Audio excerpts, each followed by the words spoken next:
Welcome to the Growth Banter Podcast. My name is Blake McCullough, CEO and founder of GMS Media Group, one of Australia's leading digital marketing agencies.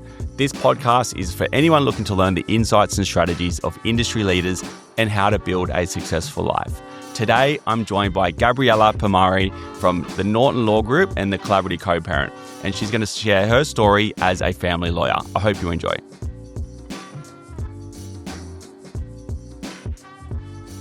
Welcome, Gabriella. Thank you for having me. I'm excited for this chat with you. Likewise. Now, we're doing some work together on a couple of things, and you've been in law for over a decade. You've got the Norton Law Group. You've also got your personal brand, the collaborative co-parent. But let's get started into how you got into law and the Norton Law Group. It's not that fun a story, unfortunately. I often get referred to, and I hate the term, but as a bit of a nepo baby. So my dad is a family lawyer. Okay. He started the firm 30, 40 years ago. But I didn't want to do law. I went to uni. I was doing journalism and media as well as law. And then something switched. I was working at the magazines over at ACP. I was doing some work at Take 5, at Cosmo, and I could just see that industry was slightly dying. So I said, I think law is the way to go. And after uni, I went and worked at the family court for a judge for a few years. And I thought I actually like this human side of it. I think that's what family law is. There's that real human element. So I approached Dad and said, hey, how about I come and join you? But do you know how hard I had it? I literally was earning something like $40,000 a year. Yeah. It was us. He made me shadow him to everything. It was That's almost good. He made you work for it. Yeah, literally. Everyone thinks, oh, you got it so easy. I actually didn't. I was sort of the baby shadowing him. I didn't want people to know I was his daughter. But you know what? It was my way in, and sometimes you have to sort of grasp that. And then obviously I grew it and took it from there. Yeah, great. And there's obviously the reading part of it, then the human part, like you've just mentioned. In university, was that something that you naturally were good at? I think I've always been fascinated by people. Like when I travel, I like to people watch. I'm curious about everyone's story, what's going on in their lives. And maybe it's a curiosity, maybe it's me just being too nosy. But maybe that's why I fell in love with family law itself, because there is that whole backstory. And I almost feel like it's not that technical side of the law where you're always solving a contractual issue, right? You're actually saying, okay, how can I help this family? How can I piece them back together in a different way? And I think that's why I went into it, but I have also stayed in it. Yeah, fair enough. And the family law side of it, there's obviously a lot that happens between marriages and, partnerships and litigation for separation. I've previously marketed campaigns in the past, and hence why we're working together. Yeah. But talk to me about some of the disputes and common threads with some of the clients that come to you in family law. Yeah, I mean, we see everything, and it goes from your sort of house and garden type of matter to really complex, issues about children and obviously property settlement. We work with a lot of high net worth individuals. So when you've got big complex asset pools, you can imagine it's very high conflict. We're trying to work out how do we divide up this asset pool, who's deserving of what. And I think the hardest part of it is a client comes to see you and they're very fixed on what they want or what they think they deserve based on these days AI and ChatGPT, right? Yes. Or what their friend. They'll try and make their own answer. Yeah, absolutely. Or, a business partner told them, it's what I got in my divorce.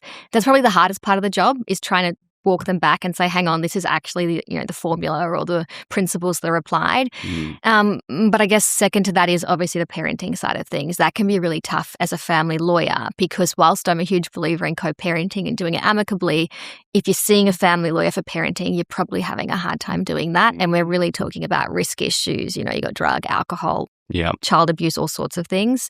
So that is probably the hardest part of my job. Yeah, fair enough. And you mentioned the AI thing, people researching and thinking that they know the answer. Everyone's a know-it-all these days. How much is that distracting from, the day-to-day job, or at least making a disadvantage when you do talk to a client? Is it making it harder or is it making it easier? A bit of both. I mean, it makes my life easier because, I use it. It certainly helps whenever we're putting an advice together, just to put the finishing touch perhaps, and it's a go-to. But I think from a client perspective, it makes it harder because everyone comes to us now saying, hey, I've got the answer. Hey, I know this is what you think, but I want to talk strategy. I use this word strategy all day, every day. Honestly, I reckon 20 emails a day. And I keep saying, what do you mean by strategy? It's quite obviously AI that's telling you this. So it's just, again, you don't want to put a client down too or offend them them to say, hey, don't use it. But it's really about saying it's a great tool, but once you've used that, come and get the proper advice and let us explain that a bit better to you. So maybe it's about lawyers working in partnership with AI. It's evolving. I have no idea. It's a scary world. Is there certain restrictions as to like what you can use and what you can't use with it, obviously within your organisation and law firms in general? Oh, God, yeah. I mean, there's a lot of case law at the moment. Probably seen it. There were lawyers who were using it, and I've had the same experience. I'd pop something in, like I'm doing submissions about whatever it might be, and it'll come back with cases that genuinely don't exist. Yeah, well. So a couple of weeks ago, I did do it, and I was looking at this case. I'm like, I've never heard of this, but I always say to my juniors, I have no issue you using it for research. You can't just do a copy and paste, but check everything. So I copy and pasted the name of this case. It didn't exist. Nothing. And there was another thing I was doing. It would take me to a section of an act. I'm like, doesn't sound right. Couldn't find it anywhere. No way. And that's where you fall into the trap, and there can be actual, like, very serious professional repercussions for that. So the system's actually spitting out information that's incorrect, or is the client fabricating it? No, I just think that perhaps, I have no idea how it works, but the AI is coming up with a case and the principle sounds right. So as a lawyer, if you were lazy, you trust it. But that case doesn't exist at all. So it's bizarre. And what do you think the future is going to be with, I guess, regulation with a bit more AI? Because obviously it's going to be widely used for any job that requires a lot of reading and writing. What do you think the future is going to be? Like, how's it going to unfold from what it is now? I think it can be used, and it will be used and acceptable for things like proofing and, as you said, finessing, sort of thing. Once you've got your notes in there, I don't have an issue with putting it all together because it helps our job, right? It makes us seem smarter. I don't like the idea of complete AI generation, because that is where you get the fake cases, the fake advice, that sort of thing. But what I think is going to happen for law is there'll be a lot more self-reps, a lot of self-represented people, because they can see they can do it on their own. I have a lot of clients now who, look, realistically, they start seeing their bills and they say, can we do something different? Can we do some kind of retainer where I do the background research and you just put on your letterhead? And that's going to be a real struggle because, I wouldn't do it. Yeah, no, interesting. You'd have to be quite articulate to even self-present in the first place, right, and have the ability to research. So I guess it would only really impact like a certain amount of people that could actually do that, right? I think it gives you that level of confidence because you're getting a document that seems really smart. And these days in the family court anyway, most of the stuff is online. Yeah, okay. So people get away with that. Sitting behind a screen, I'm confident I've got this AI-generated piece of material. Yeah, fair enough. And family law, there's a few family laws in Australia, but none that shine a lot, that have the history like you guys do and the credibility like you guys do. What truly makes the Norton Law Group different to other family law firms? I like the idea that I think we're boutique, but also very professional. And so when we stepped away, so we had 3 smaller boutique practices. My dad had started the firm out in Leichhardt, so very suburban, as you can imagine. I am Italian, so everyone always thinks, Leichhardt. But it wasn't like that. I think the reality was law was changing, people were changing, and our referral network was largely changing. So we went from Leichhardt to having 3 boutique offices, and then I sort of said, let's do it a bit differently. I want to scale up. I want to level up. We got a beautiful new office in the city. And I just thought the minute we did that, referrals started changing, clientele started changing, everything really grew. And so I think the way that we're respected in terms of a smaller, because it is a small boutique practice, is really special. And I think we do have a really lovely reputation amongst our colleagues and peers. And that's important because in family law, you're against your peers every day of the week, right? So you've got to try not to have enemies, but make them all friends because, we're trying to help a family together. There's not a war between us as lawyers. Yeah, fair enough. And relationships, right? That's always key. Yeah, and you've obviously got a great personal brand online. You've got the collaborative co-parent. Does that give a cutting edge as well? I think it certainly does to a certain extent. So obviously I'll have clients who come in and say, I was referred from whoever. So my biggest personal source of work is referrals and past clients. And they'll often say, hey, I was given 2 or 3 names. I looked you up and I chose you because of your online presence and your media work and that sort of thing. But look, I've had it work against me as well because people often say, hey, are you too collaborative? Because I've got a really high conflict matter. Okay. And I want to go to court and I want to litigate. Can you do that? Yeah, fair enough. So that might seem like they're a little bit standoffish at all, or like you might have such a credibility, but they might feel a little bit like, maybe I'm not good enough to work with these. Or is she going to be too soft? Does she want us to be best of friends? And the reality is we're not going to be. I need a bulldog in court, right? Yeah, okay. And that's been a bit hard the last year. Yeah. And the collaborative co-parent is, I guess, your second business. You're, teaching I guess like divorcees or parents that are looking after a child that have been split. How important is it for someone to have support when it comes to divorce and separation? I think, again, it comes back to that human element. Everyone thinks divorce, lawyers, litigation, court orders. But the whole reason I started the collaborative co-parent was to say, hey, I actually recognize that you're a family and you guys are humans and there's more to it. There's emotion behind it. And then obviously I went through it myself. I was 30. I got divorced. I had a 1-year-old at the time who's 6 now. And that was like the big, maybe gotcha moment for me. I sort of said, hang on, we all need to be doing this a bit differently.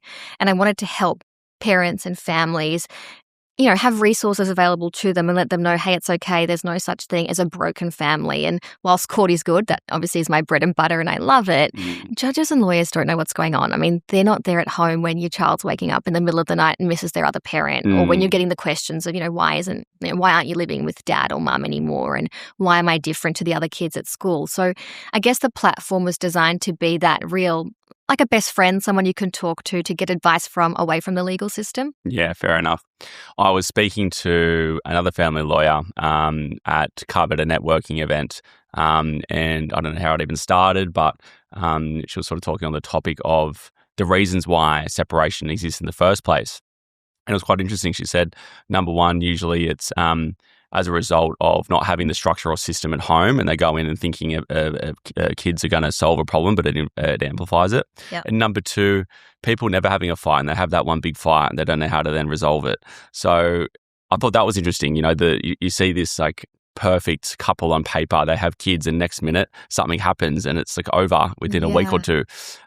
Is that common? Like, what are the main things that cause separation, obviously with your experience? Yeah, that's interesting because I actually think the opposite. Yeah, right. I think people don't come and see me after one big blow up. Everyone thinks they do. There's been, you know, some huge fight or big explosion.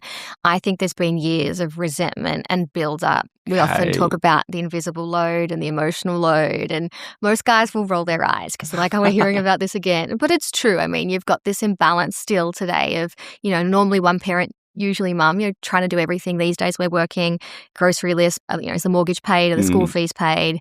And then that creates the resentment. And what I find is when people stop trying, they stop putting the effort in, and conflict's no longer important. You'd think conflict causes divorce, but it's the opposite. It's, hey, we're not fighting, which means we're not putting the effort in. We don't care enough anymore to repair. So I find that actually leads to more divorces, and it happens over time, particularly with school-aged children, or even what we call a grey divorce now, which is when someone says, hey, I give up, I'm done. I've done this for years. Yeah. So it's interesting. There are a lot of new trends evolving from the whole area of the divorce. It's almost like the biting of the tongue, and then it just becomes a point where the emotions are just completely gone because they've had enough. Something tips you over the edge. Yeah, fair enough. And I'm sure, like, and I always think this as well, when you're dealing with situations that are typically quite sad and, you know, can be quite depressive, does that wear on you at all? Like, if you are dealing with a client, like, what's the emotional, the emotional sort of weight that comes with the job? That's a good question. And I think it does massively. And a big part of law and family law, I think more specifically, is the whole idea of mental health and looking after it, because we take home the problems. And I found myself lots of times either becoming angry because a matter is escalating, and I then become angry at the lawyer on the other side, and something's happened, and you've got to really step back, or you become emotional because it's really sad and it's something to do with kids. And I think when I was younger and as a junior lawyer, I found it really hard to switch off. You know, I'd want to be available 24/7 to clients, and I felt like I needed to be sort of their second person. And then you learn I've got to put boundaries in place like you would in any relationship or, any business. So that comes with time, and you have to look after your own mental health and have that space, go to the gym or speak with someone, or like I do, get a hobby, which seems odd because it makes me busier, but it does. It allows me to switch off. And that's something I try really to instill in my juniors, which is just let go of the emotion. It's not your matter. Yeah. They're our clients. Yeah, you got to remove emotion from business sometimes, don't you? I mean, I've certainly even learned that as well with dealing with founder-led businesses, and we almost become psychologists and consultants sometimes with managing their business, because with what we do in marketing, it's like everything that goes into the business and every dollar is tracked. But it's like removing the emotion is super key, and having hobbies, like you said, is an interesting thing, because pretty much everyone I've sort of spoken to on this podcast, some form of high performance industry or high performance role has a great system when it comes to taking care of themselves and having hobbies. What are those things that you do to switch off? See, I didn't want you to ask me that, because I don't even know what my hobbies are. I don't switch off. But I think that is kind of part and parcel with it. So my hobby is the whole idea of the collaborative program. As crazy as that is, that's where I get the enjoyment. Your hobby's more business. Yeah, I don't know. It's just that, maybe it's that creative side of let me come up with some ideas, let me see where I can develop them. Yeah. I have this terrible OCD habit that when I come up with an idea, good or bad, I just go into it, and that could be a bad thing, right? Yeah. But for me, it's just been like, run with it. If that gives you excitement and that's the joy in your life together with the work you do, maybe that's a good thing. But I do have a life. I love going out for walks. I'm obsessed with travel when I can do it. And I love my kids to an extent. So there's just juggling it all. Yeah. So it seems like you trust your intuition when it comes to entering new projects. I do now. It took me a really long time to, I think, grow into it and, lean into my intuition. I used to be so worried about what would people think, right? I'm not going to do something because, oh God, the judgment, someone's going to judge me for doing that, or what will they think about me? And now I think, who cares? Like, I'm succeeding in a way that makes me happy. It doesn't really matter whether someone else thinks I'm successful or, she thinks, she's full of herself. Who cares? If you're happy and you're enjoying what you're doing, that's what's important. Yeah. And it sounds like, you're in the industry to help others, and, you're looking for other ways to do that. You've obviously got that innate ability to do that. How much joy does that give you when you are helping someone and you see a good outcome out of a client? Yeah, I think that is, again, why I keep doing it. So sure, everyone loves to pop on TV for 5 minutes or jump on a podcast. But when you get the messages from, families or from parents who say, hey, I actually listened to that and it helped me. Or recently I've been getting a lot of them saying I was listening to a particular episode of the podcast and it really resonated with me. It's helped me with a particular issue. I don't think you step back and realize, hey, I actually am helping someone. And it's a feel-good moment. And maybe that's what gives you that spark of energy to keep doing it, or that adrenaline, which is, oh, wow, if I've helped this person, I'm going to keep doing it because more and more people will get something out of it. And there's something really nice about that. It's the end outcome, right? Sometimes it's not the mechanics of the job. Like, the mechanics of what we do is forever changing. Yeah. And it's something that I've had to learn to detach from, because the more I get caught up in the mechanics of how my industry works, the more it's going to change, and I'm not going to be able to keep on top of it. So it's the end outcome of what we do becomes the most important thing. And I think people get confused in like why they're doing what they do. Do they love the mechanics, or do they love the end outcome of what they do? Yeah, I love that. And that's very true. And I think it's when you get lost in that, then you struggle in business, or you end up failing because you don't have that really clear path and you haven't figured it out within your own mind yet. Yeah. Interesting. Yeah, absolutely. So in terms of like taking on new clients, is there certain qualifications, I guess, that you would go through to maybe decide whether that client will go to, as a Norton Law Group client or not? Well, generally, we have to take anyone who comes through the door. You have to take anyone, okay. I think there's a rule about that. Right, didn't know that. Yeah, if we can, if there's no conflict and whatever else. But there are so many things that it comes down to, which is, one, can we actually help in terms of the issues involved? Yep. Budget, like realistically, that's a huge thing in law and in family law. Yep. As anyone would know, lawyers charge by the hour. So myself, I have a particular hourly rate. But I always say to people, depending on their set of circumstances, you may not get me, right? I'm grateful for the referral, but I have a great team of juniors. So I will mentor them, I'll be there and I'll be involved, but they charge you out at a lesser hourly rate, things like that. And then I just look at, okay, what end result are we going to end up with for this person? Can I actually get them to where they want? Because there are some clients that come with a really unachievable end goal. Yeah, right. And they're stubborn and they won't take the advice. And someone like that, I'm less inclined to perhaps take on, because I know it's going to end up in a complaint or God knows what. Yeah. We've all got those. It's interesting because it's literally the same qualifications as a lot of businesses. Right. Like, it's budget. It's, can you have the right expectations with that client? And are they there, conflict-wise, but are they there for the right reasons as well? Yeah, I often say to new clients who call up, come in for a first meeting. I think it's really important, a bit like you. Yeah. Let's meet each other, because I often say, I want to get to know you, but you also got to make sure you want me. Because it's all well and good to look at someone on Google, right? But we need to make sure we really are a good fit, because in a divorce, sadly, some of them take years. Yeah. So if we're not going to be able to mold together for a couple of years, it might be, time to go around and see a few different family lawyers. Yeah, that's right. Yeah. Now, with, like, I'm sure people listening on with this podcast today, and I'm sure with all the ones that you're doing, how many podcasts are you doing a week now? Too many. I need sleep. What's like some of the key things that you give in terms of advice with the steps to take when someone is either about to go through a separation or thinking about going through a separation? Like, is there an element of recovery before you go through to, that end goal of, or not the end goal, but to sort of like before it goes through to actual separation? Is there certain things that you do to try and save it? Yeah, I'm a big believer in that. And that is why I did start my podcast, because I speak so much about divorce and co-parenting and separation. And I thought, well, hang on, what about the before? What about the repair, right? And I'm a big believer in repair. No relationship is easy. I don't think anyone can hands down say, I have the perfect relationship. We get on all the time, lying. Right? It's unhealthy. As long as it hasn't turned toxic, I think there's a chance for repair. And to get there, I really think communication is everything. I have a whole chapter in my book on communication. I have something called the 4 pillars of communication, and what they really go through is if we can learn to communicate better, perhaps that's a way of a holding pattern of if we're expressing how we're feeling, if we can make time for one another, put that effort in, then perhaps there's a way to move forward and repair and rebuild. And I was speaking with someone recently, and they said before you can actually repair, you need time to reconnect. Because if you are in the middle of conflict or there's resentment, that sort of thing, contempt, if you haven't actually reconnected, that repair is just not going to be possible. So when I talk about communication, I talk about, listening. So really, we're having a chat now, but half the time, let's be honest, if we were having a fight, I'm just thinking about the next thing that I want to say. Correct. Yeah. Right? I want to come out on top. I want to win. So it's not about winning. It's about really hearing you and what you have to say. And the power of pause. Pause is huge. We don't need to text back straight away. I think in high conflict dynamics, whether that's in business or whether that's in a relationship, whether you're divorcing or not, don't feel the need to immediately come back and respond, because I think you'll be emotional, you'll be caught up in grief and anger that you'll send the worst response. So just sit on it, pause, a couple of minutes, couple of hours, couple of days, depending on what the conversation is, and then reflect on, what ultimate outcome you want, what's the goal here, what's the best way forward, and then respond, obviously, with respect.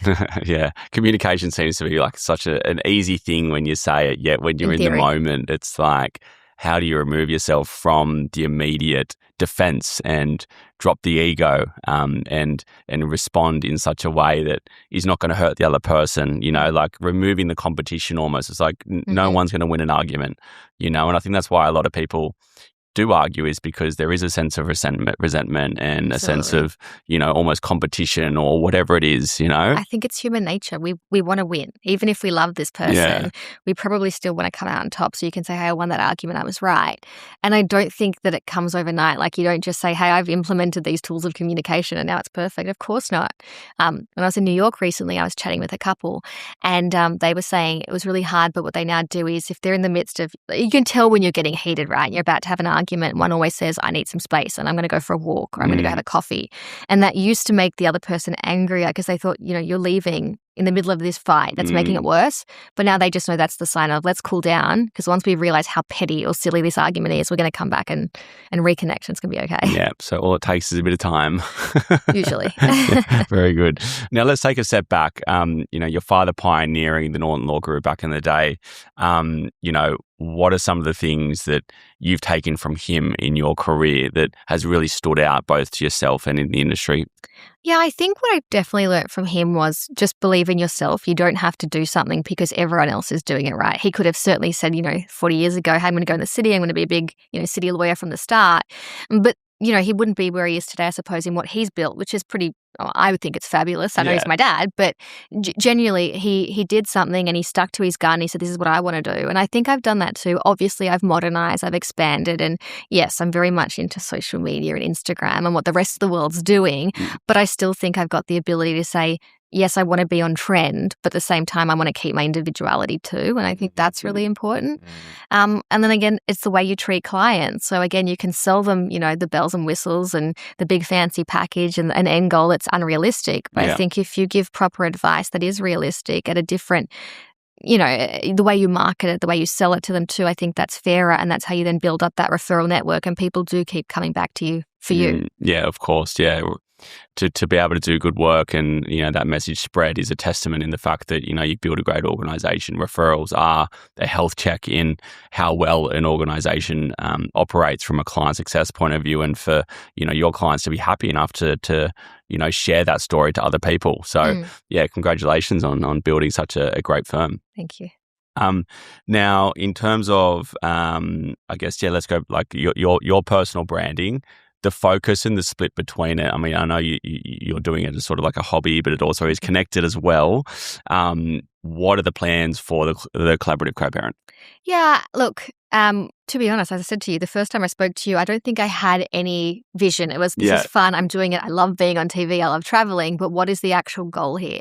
So I think this year what I've been really working on is, what is your focus point and where do you want to see yourself in a couple of years? And for me, I think it's, yes, expanding this platform, and where I'd like to see it is sort of the ultimate hub for, we don't have one. We've got you've got Mamma Mia, right? Which is great for relationships and women and everything else. But where do we have a space that says, here's all the education I need away from the legal system about separation, about motherhood, about relationships, and just having that one, I guess the person, I don't want to be the only person who speaks on it, but being that real hub of information, resources where people can sort of let go and say, she gets me, like she knows what I'm going through, and then they take on that advice. So that's what I'd like to see, I guess, more speaking events, more live things happening, and then really just seeing the platform grow. Yeah. The world is changing. So I think with online media and all of that, we will see real shifts. And so I think there will be a future for this sort of resource. And those live events or events you're going to do in person, or are you doing them online? Well, it's a very new idea. Yeah, I'm going to host the first one in September. So the whole idea is to do it over something like a lunch. Yeah. So the one I've booked is at Alpha, which is here in Sydney. And so it's I call it a luxe idea, but I want men are obviously welcome. It's probably going to be more women, just realistically, but to sit around and say, hey, I can have a nice lunch, I can have a champagne, and we can talk about, the highs and lows of divorce and co-parenting. They can get some information and resources and just hear from real women. So, I've reached out to a few different people, a few, influencers, to use the word, who want to talk about their experience. And I think how nice is that to sit down and hear from people that, we scroll online and we say, oh, wow, they're going through what I'm going through, but are they real, right? And to have them sit down and give their real and raw experience, I think that's really special. It's a sense of belonging, right? And a sense of community with what they're going through. They can relate, because I'm sure, in a tight-knit community going through such a thing and no one has done it before, you'd feel lonely. It would be very hard to have a conversation where you're actually being heard and being listened to and get the right advice. Yeah, and I think people forget that we're not living 100 years ago. 2026, divorce happens. Yes. This whole idea of the broken family, I hate those words, but you still hear it. There's a bit of stigma attached, obviously. But I think it's just nice for people to say, hey, there is, and I'll use your word, community out there who are going through what I've been through, and it's fairly normal and it's okay, and I'm not that different. And that is what I want to create. Do you think that these phones have a part to play in a lot of separation? Because I honestly think that a big part of disagreements I have even with my relationship is because of the distraction with work, but also on the phone that then removes communication, intimacy in the periods of time where you should be spending together, when sometimes even without kids, that can only be 2, 3, 4 hours in a day, and then if you look at your screen time, we're spending 5 to 6 hours on it. We're hooked. I mean, when you're a business person, when you're an entrepreneur, when you're doing what I'm doing, it's hard to not be on your phone, but something I've had to learn, and I'm really bad at it, and I probably have this argument every day, it's get off it. Yeah. And you need to perhaps dedicate that time, maybe a certain time at night where you say, we're going to connect. And that might just mean having a chat, going for a walk, watching a movie together, but not scrolling. And I know my partner and I have this terrible thing where we'll watch a movie, but we're both scrolling. And we're like, why are we watching this? Neither of us are actually watching. So I don't know. I think it's creating a lot of friction within relationships. And I think we need some kind of healthy habit or guide to just put it away. Just a boundary. Yeah. And we really do. And look, we're seeing that in younger children now too. They can't get off their phones, but are we kind of teaching them that as well? I mean, my son would see that. I'm always on my phone.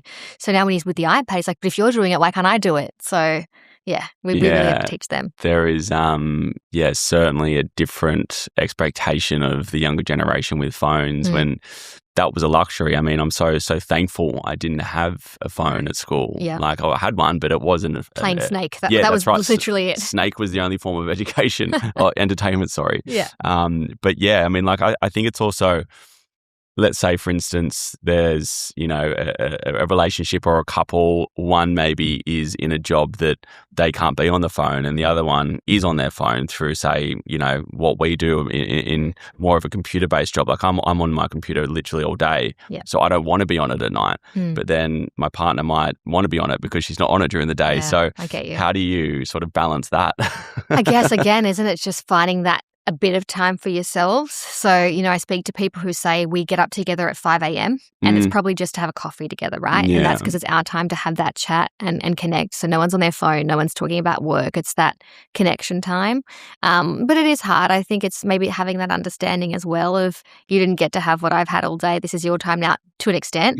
But perhaps the rule is when it's, we go into the bedroom, there are no phones, bedside table or out of the room. And there's a healthy dynamic within there of we know what the boundary here is or the rule is. And it's hard to implement, perhaps like all things, when it becomes a habit, it then becomes normalized. Yeah, that's right.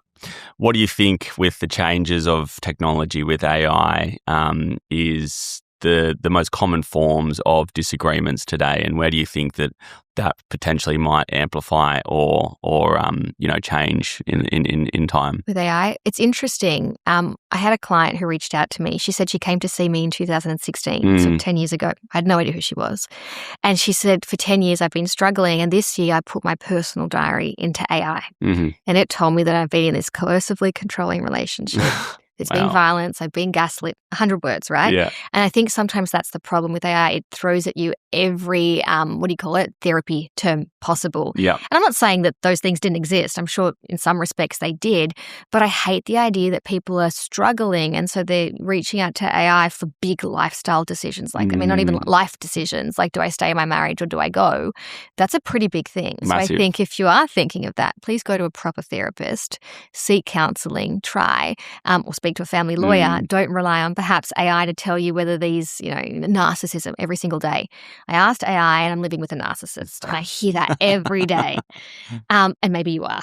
But let's get it from a professional rather than a robot. And it tends to agree with you, Absolutely. So the system is designed to try and be as empathetic towards agreeing with your opinions. Yeah. So it might not be as critical in the right way. Because it wants you to keep using it. Exactly. Yeah. Yeah, look, I'm guilty of it too. I've had a fight from here and there. I'm like, I said this, so-and-so said this, who's right? And it's interesting because sometimes you get really good advice from it. But again, you've got to have that brain or maybe that maturity to say, I'm only going to take this advice to a certain extent. Yeah, absolutely. So, with some of the cases that you've worked on, I'm sure there are some common ones. I'm sure there are some great ones with great outcomes. I'm sure there's some terrible ones. Without giving too much away, can you share any cases that have just been too crazy just to not forget?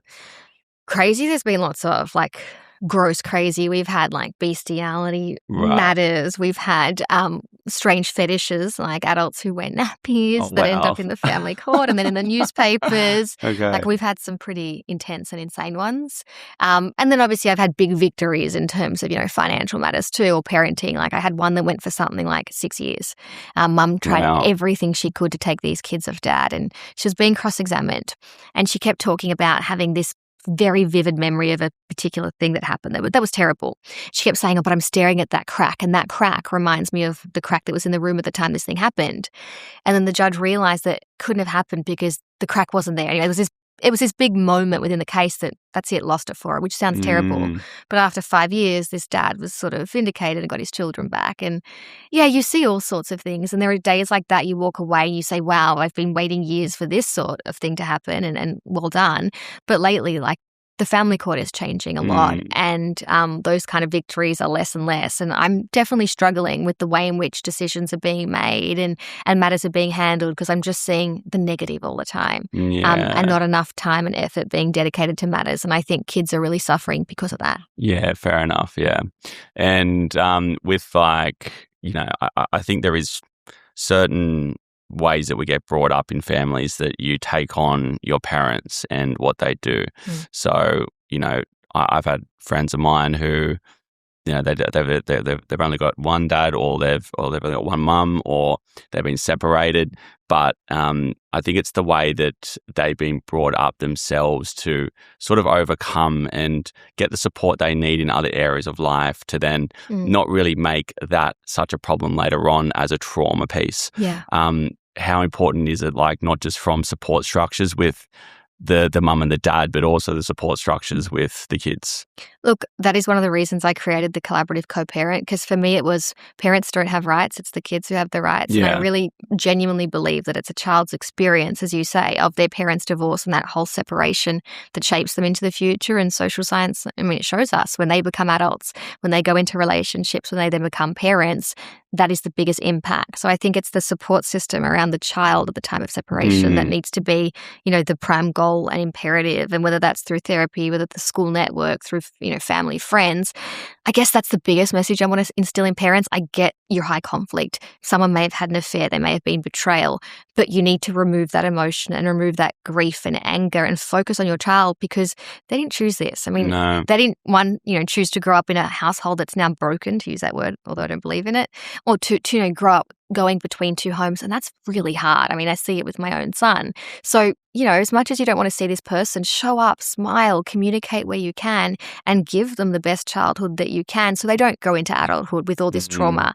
We see so many people who say, I'm in the psychiatrist's office at 30 because my parents divorced 20 years ago. Yeah. And I'm trying to prevent that as best I can. Yeah, absolutely. Yeah, because there's so many things right now with support, right? And I always call it, the SWAT team of your life. And that can go from, we always think that having support from, say, a psychologist or a counselor is the only solution, yet it can come in forms of friendships, it can come in form as personal trainers, it can come in forms of going to yoga and having a Pilates instructor, like whatever it is to build a system and foundation around you to tap into all the different skill sets that other people have, because sometimes we're so reliant on our partner thinking that they can support us in every area of life, but we've all got strengths and weaknesses. And I think when I used to work at this event firm prior to starting my agency, one of the we used to promote speakers, and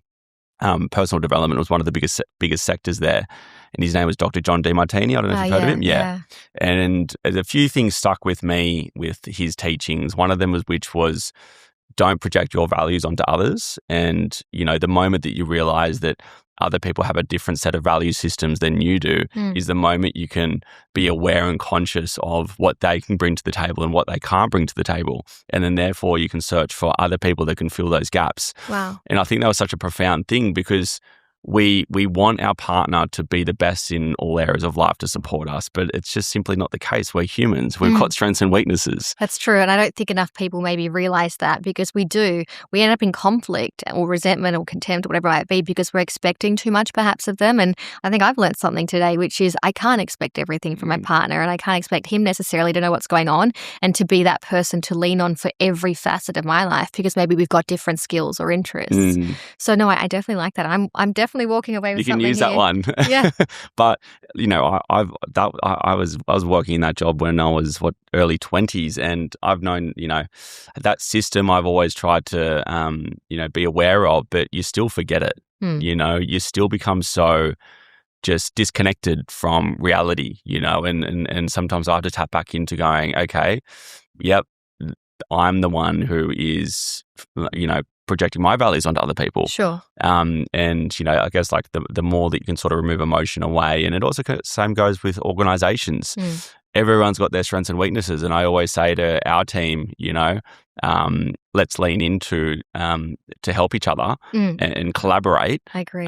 Because we've got one of our best media buyers, but he might not be as good as creative as, say, myself or Simon, or Tyra stepping in, our marketing manager, to help with other accounts where we're not implementing enough creative ideas. Right. And what we're building in our office outside of GMS, our core agency, is literally a big JV network to bring together other people that we don't necessarily know how to hire or grow departments with. So I would much rather bring in an agency that has a full team of web developers that we can JV with versus trying to hire it because I've not learned coding at school. Yeah, that makes sense. So yeah, it's like, that sort of like sharing and I guess like collaborating together is, I feel, a big thing that we lose as humans. We do, and I think you need to be open to it. I think we always think we need to solve our own problems. We need to have all the answers, and we almost don't want to tell people our secrets or ideas that we're having, whether it's business or in relationships. But just think about if we could openly talk about these things. Hey, I've got this great idea. I become energized and inspired when I do share my ideas with other people, because I always learn something. And I think, oh, great, I heard this today from whoever it might be. Now I've got 10 other ideas that I'm going to go away and explore. Whereas if I keep it all to myself, I'm never going to expand beyond what I know or what I think I know, when there's so much information out there and so many great ideas from smarter people or people who have got different skill sets. So yeah, I really think we do. We need to be open to it. Yeah, there's strength in vulnerability. Absolutely. Yeah, and that creates learning and how Opportunity. much opportunity, and how much better is it to do life with other people? Yeah. It's like you can't do it yourself. No, that's it. And I think particularly the younger generation who perhaps started working or went through uni during COVID, they almost lack in that skill set, in that they learnt to be on their own and at home, and that was really hard. And so now coming back out there and saying, I've got a network, because as you would know, networking is so important, and meeting people 100%, is. Yeah. And that growth only comes with putting yourself out there. And I wish that sometimes the younger generation saw that, even the ones I work with. Yeah. Put yourself out there, talk to people, share ideas, because you know everything will expand, and you'll have so many other opportunities and room for growth. Yeah, and it's like a lot of people ask me, like, well, why do the podcast? Like, is it making money? I'm like, that is not the purpose of it whatsoever. I'm like, never is. I do this just to learn from others in different disciplines that I otherwise don't go as deep on from a day-to-day basis. And that's a blessing to be able to share stories from other people and draw commonalities and common threads to how that story started and where it's going to other industries, you know? Yeah, like I've had professional boxers through to shamanic healers, all the way through to, you know, e-commerce and, you know, yourself in law. It's like there is that essence of story that I can draw amazing common threads from, and it's such a privilege to be able to hear those stories. I think so, and to share them, because I think when someone else gets to listen in, and as I said, this may be completely irrelevant in the sense of divorce and co-parenting, but there may be one thing that you walk away with, right? Yeah. I've listened to other ones of your episodes too where I don't even understand half of it, because I'm like, this is such an interesting business, but there's still one or two things where I walk away and say, wow, I didn't know that today. I'm going to implement that in my work and in my business and the growth. Yeah, that's great. Yeah, you only need one thing, and I always say that when I go to networking groups. I'm like, if I just meet one person or one connection, then that's job done. Yeah, exactly. Yeah. So you've got 4 pillars of communication here. I know we've talked about communication a lot. Listen, pause, reflect, and respond. And I know you've sort of mentioned that already with pause. Which part do you think gets neglected the most? I do think it's that pause and reflect stage, because again, we're so quick to jump in with everything in life. And, you know, when we talk about relationships, it's the need to come back and to win. And I think in business or in other types of relationships, friendships and family, it's the same thing. It's if we actually slowed every part of our life down and thought about our response and what comes next, I think there would be a very different outcome. And so that's why I say the power of the pause is huge, because it gives us back the power. It says, okay, you get to choose what comes next. You're the decision maker. Slow it down. Yeah. Think about it, choose wisely, and then go back and respond appropriately, because that whole trajectory will change. Yeah, absolutely. Great. Now, your event coming up in September, for those listening that might want to attend, let's talk more about that. Who's it for? Where is it? When is it? Yeah. So it's a lunch at Alpha in Sydney on the 10th of September. And the idea is for, you know, any parent who's separated or separating. You may have been separated for 10 years and you want to try and do it differently. Or maybe you're supporting someone who is, you know, you're a sister or a friend or a mother. So, you know, come along. Obviously, I'll be speaking and I'll give a few little keynotes in terms of the co-parenting world, boundaries, high conflict parenting, co-parenting reset. And I've also got some special guests who are coming for a Q&A to talk about their experiences, how they've done it, either really good or really terrible. And what we can learn from that. What to do and what not to do. Yeah, right. And it's important to hear from different people, because I certainly have my story, which great, it ended up working out, but it's not always that easy. Yeah. So let's hear from people, you know, different ages, different stages of life and how they've done that. And then I've got a beautiful MC, Shelley Horton, who I think a few people will know. So should be a lot of fun. Perfect. Great. Now with your, you know, whole journey with family law, what's some of the things that has changed your perspective in the way that you approach relationships?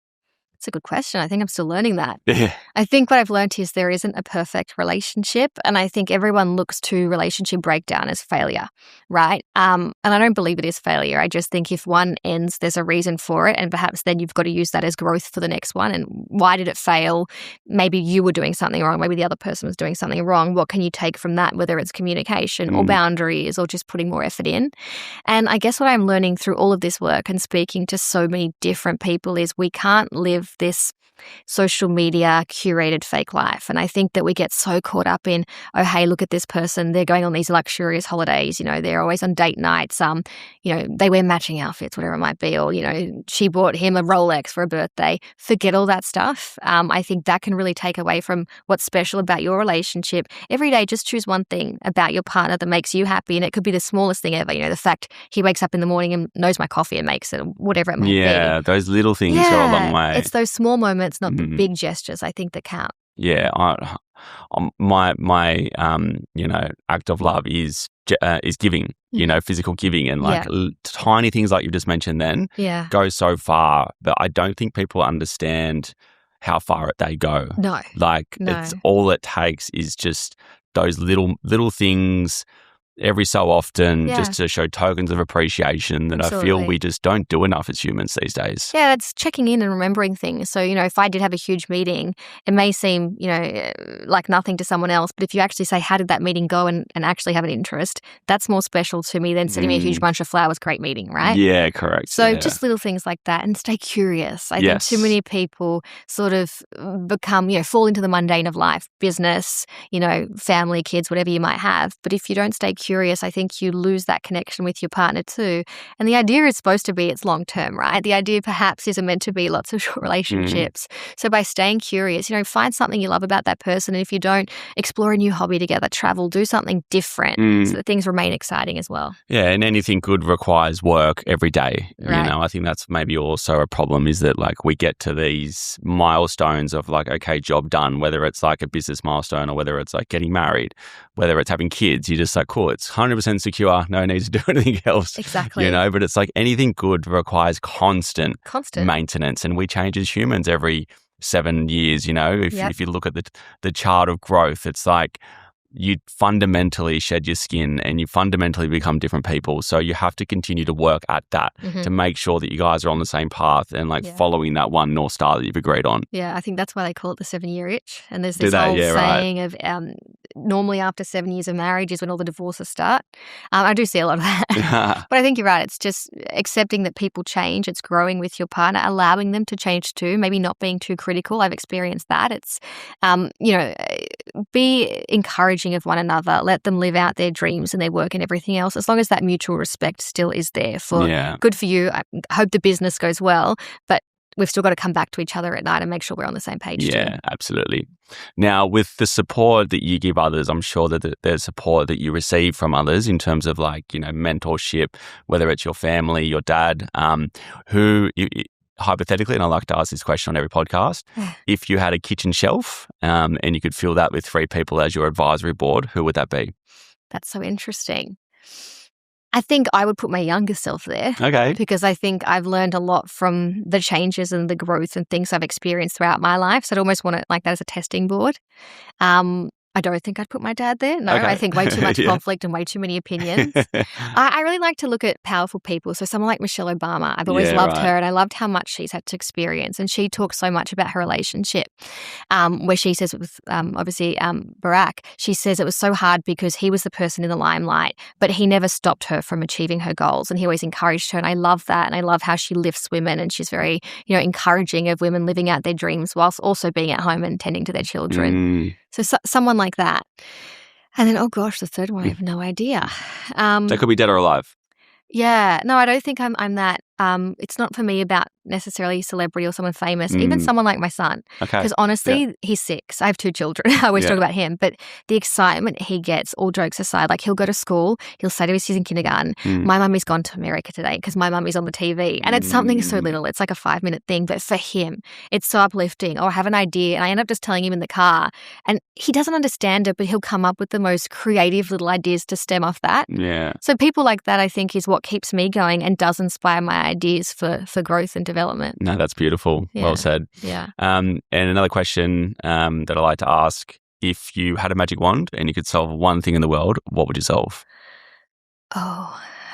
I guess the idea that failure doesn't exist. I think everyone talks about failure, and that could be in any facet of life, right? Whether it's to do with government or family or relationships or business. I'd love to just get that idea out of everyone's, head. Stop being scared of failure. Yeah. I actually think that failure is what encourages you and what leads to new ideas and bigger things. Yeah. So that self-doubt and that failure, just be gone. Yeah, failure and worry. It's a big Yeah. thing. I mean, I certainly suffer from that. Mhm. Fear of failure and worrying, about things potentially not working out when you should be focusing on the positive, because there is a lot of positive in life. And media, and I think what goes on in the world today with being connected to information literally in the palm of our hands, unfortunately allows us to see a lot of negative things out there, and a lot of people doing well that we then compare ourselves to, and we think we're failures, but really, most of the time we're not. We're all blessed, and we're the fact that you're alive means that you're here for a reason. Yeah, you're doing something right. And again, we need to stop comparing ourselves to other people, because I often look at people that inspire me and say, oh, wow, how did she get there? You know what? It probably took 10 years of a hell of a lot of effort and sleepless nights. Nothing comes, I don't care what anyone says, overnight to any person, celebrity, influencer, whoever they are. Hard work, it's there. So I just wish more people would realize that there's so much hard work and effort behind the scenes before you start seeing the fame or the success or the business growth, whatever it is. Yeah, absolutely. Well, we'll leave it at that. I'm sure we could talk all day on all these topics. Is there anything else you'd like to share? Any advice before we wrap up? No, I don't think so. I think my biggest one really is about growth and failure. And again, for the little person in me, it's don't worry what other people think. I mean, let go of that judgment. And if there's something that excites you or that inspires you, just go for it. It really is irrelevant what any other person thinks about you. Yeah, great. Well, thank you for your time, Gabriella. Thank you. Appreciate everything. Congratulations on such a successful career so far, and I wish you all the best. Thanks.